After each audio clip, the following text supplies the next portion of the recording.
আমাকে ভুলে যেও না। সত্যিকারের ভালোবাসার গল্প যেন কখনো কখনো সিনেমাকেও হার মানায়। সম্প্রতি এমনই এক হৃদয় ছোঁয়া মুহূর্ত ভাইরাল হয়েছে সামাজিক যোগাযোগ মাধ্যমে, যা দেখে কেঁদেছেন বহু মানুষ।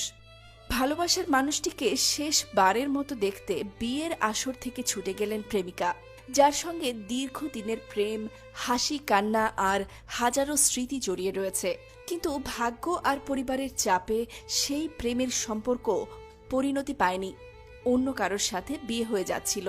তাই বিয়ের মাত্র 2 ঘন্টা আগে লাল বেনারসি গায়ে গয়না পরে সেই তরুণী ছুটে যান তার প্রেমিকের কাছে, শেষবারের মতো তাকে জড়িয়ে ধরে কাঁদতে থাকেন। দুজনের চোখে ছিল অশ্রুঝরা ভালোবাসা আর একে অপরকে না পাওয়ার যন্ত্রণা। শেষ বিদায়ের কান্নায় লুকিয়েছিল হাজারো না বলা কথা। হয়তো এইটুকুই ছিল তাদের ভালোবাসার শেষ অধ্যায়। সেই আবেগঘন বিদায় মুহূর্তের একটি ভিডিও সামাজিক যোগাযোগ মাধ্যমে ছড়িয়ে পড়ে রাতারাতি ভাইরাল হয়ে যায়। ঘটনাটি ঘটেছে ভারতে, তবে ঠিক কোন জায়গায় তা নিশ্চিত নয়।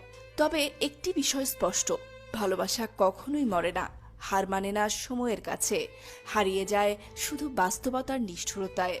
হয়তো আজ তারা একসাথে নেই, তবুও ইতিহাস হয়ে থাকবে এই প্রেম, যেটা শুরু হয়েছিল ভালোবাসায় আর শেষ হলো চোখের জলে।